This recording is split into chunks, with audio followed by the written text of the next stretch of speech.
PayPal is no ordinary company. On one hand, this represents one of the most inspiring entrepreneurial tales, showcasing how a small group of 20-something individuals with minimal finance experience challenged established banking and revolutionized how we transfer money globally. However, there exists a darker narrative about how a company that promised so much has ended up betraying its own user base and becoming embroiled in countless scandals. This is also a story about how PayPal confronted fraudsters, distributed free money to attract users, teetered on bankruptcy multiple times, and secretly orchestrated internal coups to remove their own CEOs. Yet despite this controversy, hundreds of millions of people utilize PayPal daily. The team behind PayPal has become known as the PayPal Mafia, a network of powerful billionaires instrumental in launching other massive internet companies. Max Levchin was only 10 years old when the Chernobyl nuclear power plant exploded in 1986, just 90 miles from his home. As a Jewish family in Soviet Russia, life was difficult for the Levchins. When the Russian economy declined in the late 80s, Max's family emigrated to the United States in 1991. In the early 90s, Max became fascinated with an early computer system. He taught himself programming and throughout college explored ways to use the internet to improve lives. In 1998, using money from selling 2 computer programs, Max moved to Palo Alto, California. One day, while escaping the California heat, Max attended a lecture and was riveted by the lecturer, Peter Thiel. Peter was already moderately successful as a startup founder, hedge fund manager, and tech investor. After the lecture, Max cornered Peter about building a technology company. The two arranged to meet for breakfast the next day. During breakfast, Max discussed writing programs for the Palm Pilot, the first popular handheld computer. Though primitive now, at the time there was substantial excitement around this device that could store contacts, notes, and calendar. Peter believed in Max's technical skills and funded his first idea for $100,000 in 1998. Using Peter's money, Max founded FieldLink to offer security for Palm Pilot devices. However, they soon realized their idea was flawed. The market for mobile security did not exist yet, and Palm Pilot's parent company had already partnered with another business for security needs. FieldLink had to pivot immediately, but Max and Peter remained convinced mobile devices represented the future. They wondered what if you could use Palm Pilot to send and receive money.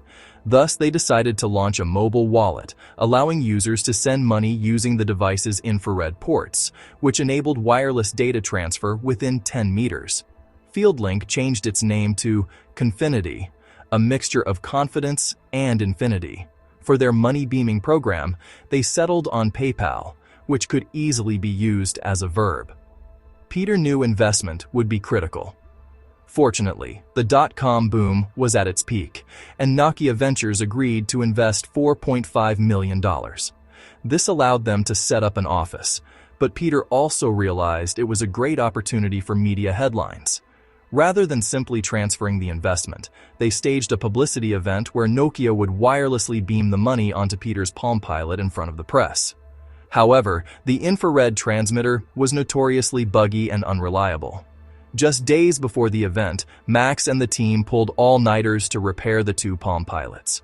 Thankfully, the money transfer worked, and people loved the idea. Except one man watching the news story said, "That's a dumb idea. They're doomed." That man was Elon Musk. It was 1999, and Elon Musk had just sold Zip2, earning around $22 million at 27. To Elon, this meant more money to invest in an ambitious new business. He wanted to overhaul the entire financial system. Elon saw a future where all our financial needs were met by one platform offering savings accounts, loans, insurance, mortgages, mutual funds, and stock trading, all connected to the internet. Thus, Elon named his business X.com. Elon invested most of his Zip2 money into this company. Despite the hype, many believed integrating every financial service under one company would be a regulatory nightmare. In fact, it was illegal due to the Glass-Steagall Act banning the merging of retail and investment banking. However, Elon believed he could ignore these restrictions initially. In 1999, X.com rented a small office suite at 394 University Avenue in Palo Alto. In a crazy coincidence, Confinity occupied the adjoining office suite. These two companies looking to revolutionize online payments were literally neighbors. At first, they did not think of each other as competitors. Confinity developed PayPal for Palm Pilots. XCOM tried to become a digital superbank. Then something interesting happened. Within weeks of launching email payment features as backup options, everyone used the email features more than their original products.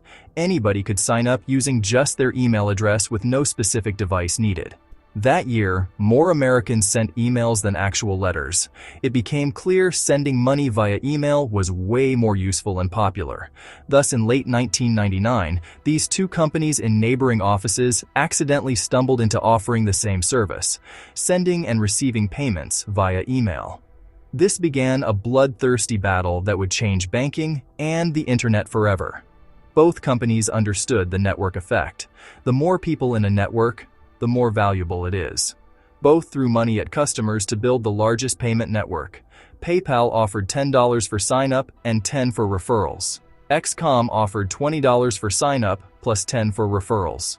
Little did they know their services had become popular with eBay, which by 2000 was a billion-dollar company with tens of millions of users. Neither PayPal nor X charged transaction fees, making them incredible for eBay users. Both went all in marketing to eBay users.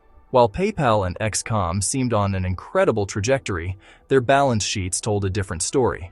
Because of sign-up bonuses and no revenue model, both lost money rapidly.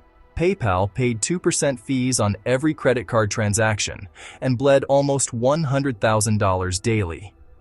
PayPal let in users, but Peter and Max were nervous. They saw X.com catching up with more funding. To avoid bankruptcy, they needed something drastic.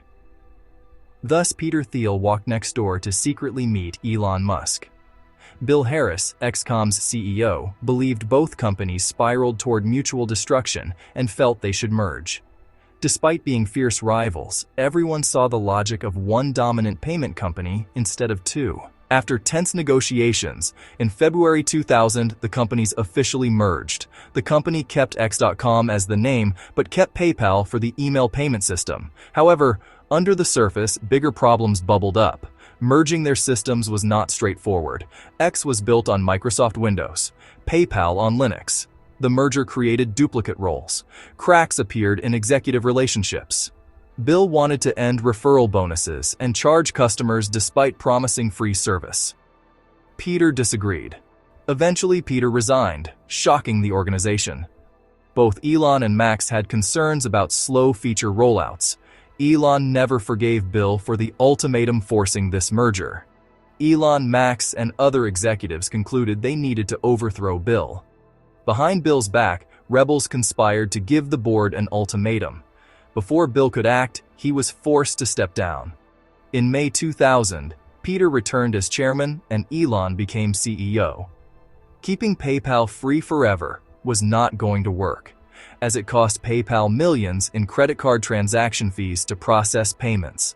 In the summer of 2000, they introduced paid business and premier accounts. For the first time in PayPal's history, they were generating a small amount of revenue. Then suddenly a new enemy appeared that threatened PayPal's entire existence: eBay. By the end of 2000, half of all eBay listings had PayPal as their preferred payment option, and eBay had realized they were missing out on a lot of money by not handling all those payments themselves directly. Throughout the year, eBay began trying everything they could to get its users to switch to their own payment service BillPoint instead of PayPal. Despite all the tactics eBay tried, it was still no match for PayPal's free service, which people had come to love. By June 2001, 70% of all eBay sellers were using PayPal, while only 25% were using eBay's own payment service. Thus, PayPal ultimately beat eBay when it came to payments. Part of the reason PayPal had grown so much faster than any competitors was that it had offered generous welcome bonuses and made it extremely easy to join and use its services. PayPal did not have proper verification and screening processes in place, and it soon became clear that this had created an insane amount of fraud and scams. One PayPal employee admitted we would be issuing lines of credit to people that either were not real people or had stolen someone else's identity. There were people joining with names like Mickey Mouse. Fraudsters had also written code that could open large amounts of new accounts in bulk to claim the welcome and referral bonuses over and over again. Thus, PayPal was losing a staggering amount of money in fraud and fees. Max was worried that the amount of fraud could destroy PayPal, but Elon seemed more preoccupied with his original vision for an all-in-one financial platform. Elon decided to create PayPal 2.0 that would offer all kinds of financial services in the future. He ordered his engineering team to stop adding new features and updates to the original PayPal website and start building PayPal 2.0. Many employees were not happy with this sudden change. Perhaps Elon's most controversial decision was to kill the PayPal brand. Elon wanted PayPal to be renamed X-PayPal because he believed PayPal was just one of many services under XCOM. He even ordered that all references to PayPal be removed from the website. Peter and Max opposed this decision openly, arguing that PayPal had created brand loyalty and these changes would risk losing their customers' trust. Max Levchin, Peter Thiel, Reid Hoffman, and several other influential team members all reached the same conclusion: Elon Musk needed to be fired as CEO. Thus, for the second time, a group of executives within the company conspired to overthrow their own CEO. They knew the perfect time to do this, as Elon had a planned vacation to go away with his wife on their honeymoon in September 2000. As soon as Elon got on his flight and became unreachable, the rebels used that moment to confront the board. When Elon landed and eventually heard about the mutiny, he hurried back from his trip immediately. But it was too late. The board had already made up their mind. 2 days later, Elon was fired from the company, and Peter Thiel became the new CEO. Peter immediately reversed Elon's controversial decisions. The PayPal 2.0 project was scrapped, the PayPal brand was restored, and XCOM's all-in-one financial services idea was put on hold indefinitely. Over the next few months, PayPal's users grew faster and faster. Max took it as his personal mission to tackle fraud. One of PayPal's problems was that bot accounts were being used to wire money around the world. Max created a system where the sign-up page presented the user with a picture, a series of letters and numbers with black lines across the image. To the human eye, it was easy to see the characters, but back then computers could not figure it out. This idea became the first popular CAPTCHA system online, and it soon spread around the internet. Max wrote programs that flagged and froze suspicious accounts. Using hundreds of variables, its algorithms got better and better at identifying subtle patterns to detect fraud. Ultimately, PayPal's run-in with fraudsters gave it a competitive advantage as they worked to create complex fraud-fighting tools. The only problem was that while it solved a lot of fraud, innocent users also sometimes had their money frozen. Up until this point, PayPal had a freemium model. Eventually, PayPal realized this was not going to be enough and decided they were going to force users to upgrade and start paying transaction fees. This meant completely backtracking on the promise they had repeated over and over, that PayPal would always be completely free. Unsurprisingly, users were furious. One user wrote, "They got us hooked and then started charging. To think I helped promote you, build you up, and then you do this to us, you should be ashamed." The problem for users was that PayPal had wiped out all their competition by initially not having fees. So now, even if users were unhappy, they did not really have any alternatives. It is a classic business trick: offer something amazing to get market share initially, but then as soon as you have a near monopoly, you can just start doing whatever you want.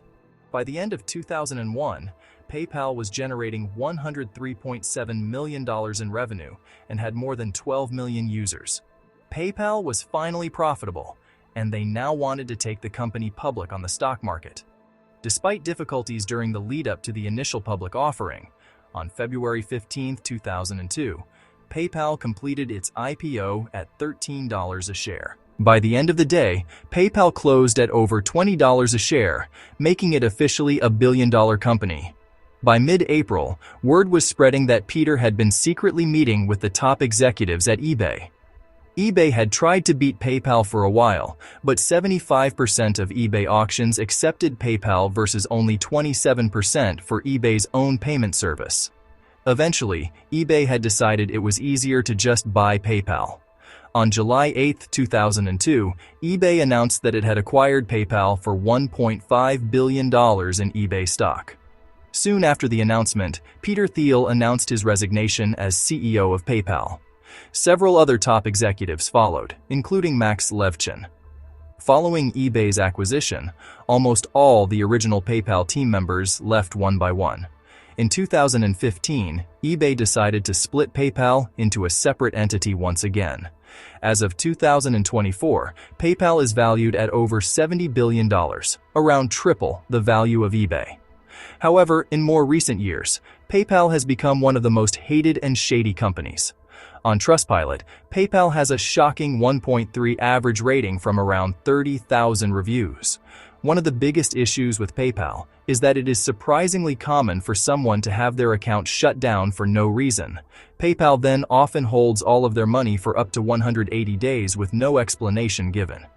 In January 2022, 3 PayPal users who allegedly had their accounts frozen and funds taken by the company without explanation filed a federal lawsuit against the online payment service.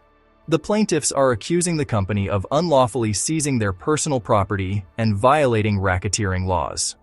One plaintiff, Lena Evans, who had been a PayPal user for 22 years, said the website seized $26,984 from her account 6 months after it got frozen without ever telling her why. A second big issue is how PayPal's fees have just gotten higher and higher. For a company that gained market share by repeatedly promising to always offer no transaction fees, it is quite amazing how high the fees have now gotten. The Consumer Financial Protection Bureau has accused PayPal of all kinds of unethical and illegal practices to rip off customers, including signing people up for credit accounts without asking permission, so they got hit with late fees and interest, outright lying about promotions and never fulfilling them, and even just ignoring customer disputes. Just when it seemed like PayPal could not get much worse, it did get worse. PayPal updated their policy to say anyone posting misinformation can be fined $2,500. It is a pretty crazy thing to sneak into your policy that a financial company should even have any involvement in what you say. Even a former PayPal president said PayPal's new policy goes against everything I believe in. A private company now gets to decide to take your money if you say something they disagree with. Once all the backlash started, PayPal backtracked and said this policy was just a mistake. However, given PayPal's track record of broken promises, it is definitely hard to fully trust them. Given what PayPal has become, it is not surprising that the original team who started building X.com and PayPal all left the company. What is surprising is what they did next. For many of its earliest employees, PayPal became a crash course in how to build a startup. Engineers Steve Chen, Jawed Karim, and Chad Hurley left PayPal to co-found YouTube. Reid Hoffman founded LinkedIn. Peter Thiel became Facebook's first outside investor.